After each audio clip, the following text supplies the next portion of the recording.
Hello everybody and welcome to the final video from my snorkeling road trip in the US. This time in this little bay of Whiskeytown Lake in California. And yes, you heard it right, this is the last video from the road trip in summer of 2024.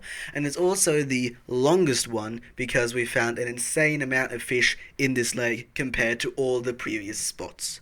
Whiskeytown Lake has an amazing amount of underwater plants and algae, starting with various kinds of pondweed, this one basically forming beautiful underwater forests. And if you've watched the previous videos, you already know that usually I first show the landscape without any fish in the shots and then tell you about all the ones that I could find. But that was basically impossible for this one because I could not get a landscape shot without any fish swimming through it. Which is not a bad thing, it just means you'll be seeing them for now and I'll tell you more about them later on in the video. And here you can also see various kinds of water milfoil growing up this pondweed from the ground of the lake. And these water plants were actually covering the entire lake floor.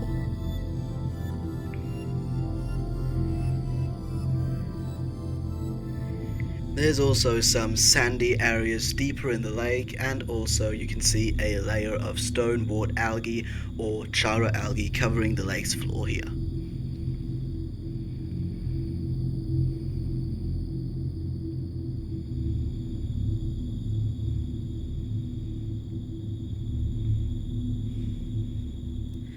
Whenever you get close to shore, most of the ground is covered in gravel.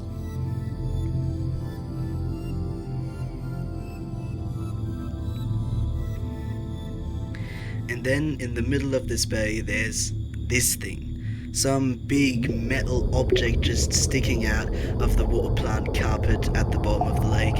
And from a Google Street View image I can now tell you that this thing was not here yet in 2016. So if any of you know what the heck this is, please put it in the comments.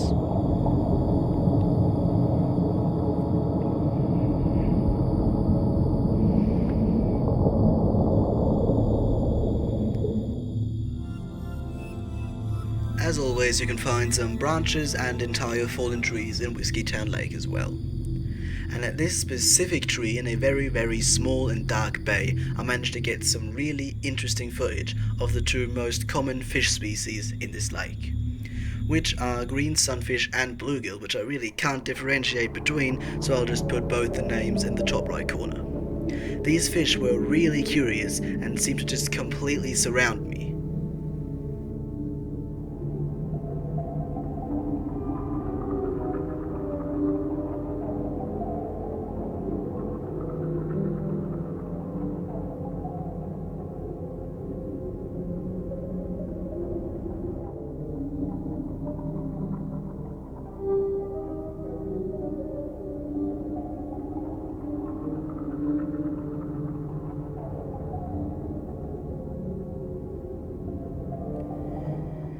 And whenever I would take a dive to see what's going on down below, there would be a huge school of these fish that I wasn't able to see from the top. And here you can yet again see the sheer curiosity of these fish, with this really motivated little fella staring straight into the camera. And this guy as well. Another fish species that I would basically find everywhere was the spotted bass.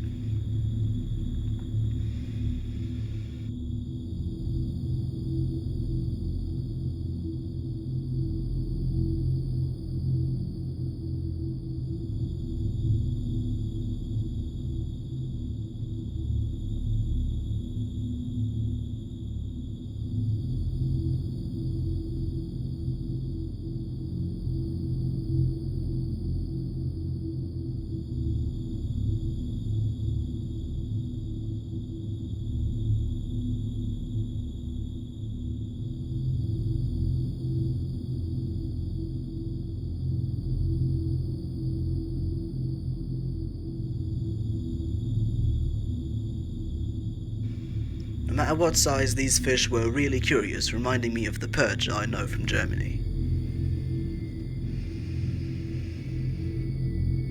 these fish had a really interesting behavior which made it pretty easy to get some good footage.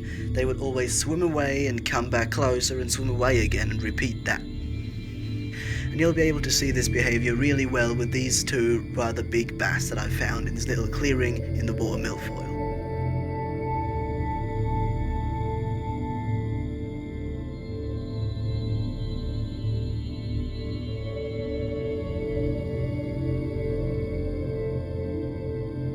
Now for some reason this next fish species really freaked me out.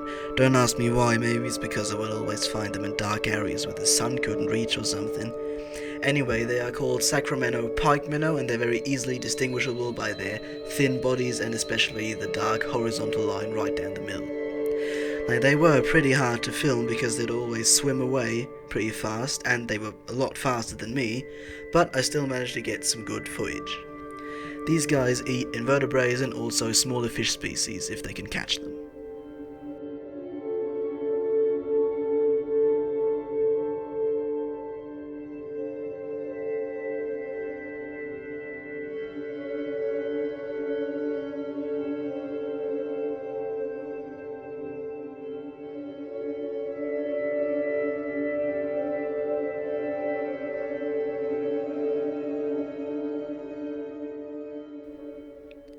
And now for the rarest fish species in this lake, very similar to the Sacramento Pikeminnow except they didn't have the dark horizontal line. The behavior was also very similar, they would always swim away, but the good thing was these guys could also be found in sunny areas.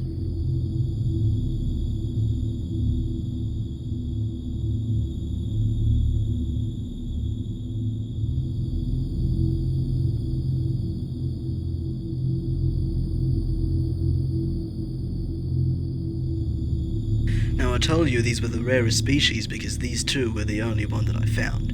Still, I like them a lot more than the pike minnow.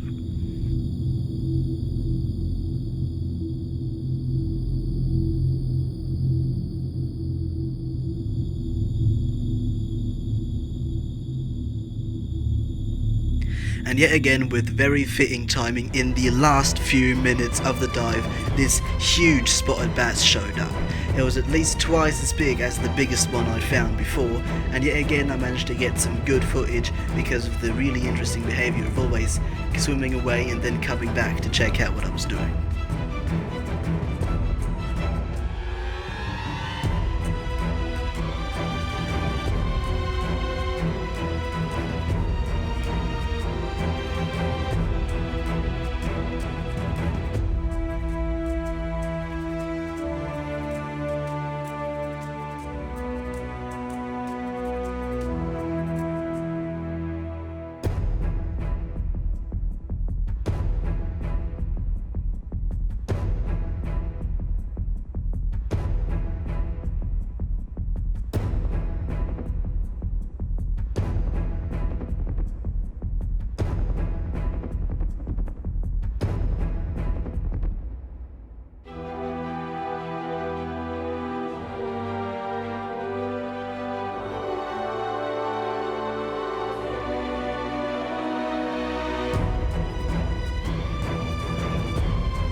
And this will be the end of the final video from my US snorkeling road trip. But I'll be able to use some new footage from lakes that are already warm enough to snorkel again in my area back in Germany. So if you want me to do English voiceovers for the German spots as well, please put it in the comments and you'll be getting some more. If you don't want that for any reason whatsoever, then we'll see each other in the next video from America, I guess, or England maybe. Oh yeah, actually, I'll be going to Scotland this year at some point, so we'll at least see us then, because then I'll definitely be doing English voiceovers again. Until then, I guess.